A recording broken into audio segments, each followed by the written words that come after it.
It was fun at first, playing house. I made all my own meals, crackers and cheese 3 times a day. I watched whatever I wanted on TV all day. It had been a good 3 days. Crackers and cheese for breakfast, TV. Crackers and cheese for lunch, TV.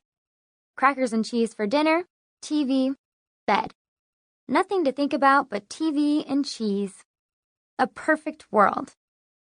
Then I ran out of cheese. There wasn't anything left in the freezer. The veggie drawer in the fridge had drippy brown lettuce and stinky carrots. A container of milk sat on the shelf. I opened it. It smelled awful, too, so I put the cap back on and shoved it to the back of the fridge. I checked my room for snacks. I peeked at the lower shelf of my nightstand where I had set a plate with 2 chocolate-covered cookies for Jilly, the way Savannah always did. Jilly's cookies used to disappear, but I couldn't seem to get her to come around anymore. Savannah probably ate the cookies herself. I picked one up and bit it, but it was hard stale. I had to go shopping. I needed a break from TV anyway. I got some money from my sock drawer, taking just 2 of the $20 bills left over from my birthday. It was so long ago, my birthday. On the day I turned 11, I didn't think I would be using the money in Graham's card to buy my own groceries. Everything was different now. I didn't want anyone at the store to notice me, so I put on a hat and sunglasses, like a movie star walking around a city. I put my backpack on and set out for the grocery store. It was nice to be outside for a change. The summer air felt really hot, though, and soon there was sweat under my hat and running down my face behind the glasses. The disguise wasn't as glamorous as it had seemed. I was excited to pick out anything I wanted at the store. I went to the aisle with the SpaghettiOs and lifted my sunglasses to examine the cans. I wanted the ones with meatballs. Savannah likes the plain ones. No, she liked. Savannah had liked the plain ones. I suddenly felt very sick, there in the canned goods aisle. But I needed food. I put 5 cans of SpaghettiOs with meatballs into my buggy. Because I wanted to run a healthy household, I figured I needed some vegetables. I got 2 cans of corn and 1 of green beans. I picked out a box of Cheerios and a half-gallon of milk, a loaf of bread, and sliced turkey and ham packages, and a bag of apples. I realized my backpack would feel heavy and figured that was enough to eat, for a few days anyway. I paid and made it out of the store without anyone recognizing me. I stopped at a bench and zipped the paper grocery bag into my backpack. I adjusted my hat and sunglasses and started to walk home, but that was when I noticed the pet store next to the grocery. I wasn't on a schedule or anything. I had time to go inside. A bell jingled on the door as I opened it. The store had a heavy smell of animals and the sounds of many noisy birds chirping. There were 3 puppies in glass cages. I pressed my hand to one of the windows, and the baby dog jumped against it. That would be fun, to have a dog.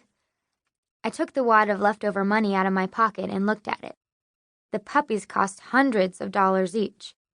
Even the rest of the money in my birthday card wouldn't have been enough. In the back of the store were tanks of fish. In front of the tanks were rows of individual little bowls, each with 1 colorful fish inside. The sign said betta fish, $3.99. On the very end of the row of bowls was a blue fish with purple-edged fins. He was looking right at me and waving one of his fins. I wiggled my finger back at him and looked at the money in my hand again. I carefully carried the bowl to the counter. The lady there saw me coming and slapped a container of food down.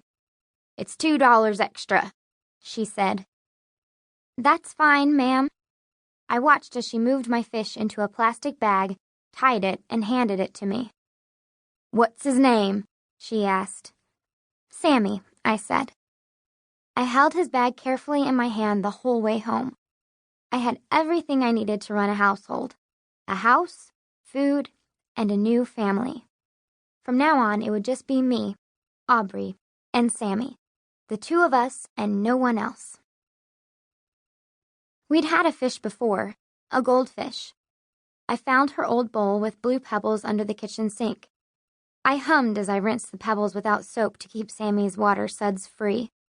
I made the water a little warm and dumped Sammy into it with his old water. I set him on my dresser. "Welcome home," I told him. Footsteps sounded on the porch. I froze and listened. Mail pushed through the slot. The metal flap slammed shut and I jumped. I caught my breath and tiptoed to the door to look at the mail. It was starting to pile up. I hadn't touched it in 4 days. A lot of it was still addressed to Gordon Priestley. Dad. A kid's magazine came for Savannah. Highlights. I gave the mail a good kick and went back to the kitchen to make a sandwich. The phone rang. It hadn't done that recently. I stared at it. 2 rings. 3 rings. On the 4th, I grabbed it. "Mom? What's that, dear?" "Hello? Aubrey, honey, it's Abigail Marshall from church." Oh, church. Those stupid church ladies were always in our business. They called Mom all the time. We'd been to those social events they insisted we go to.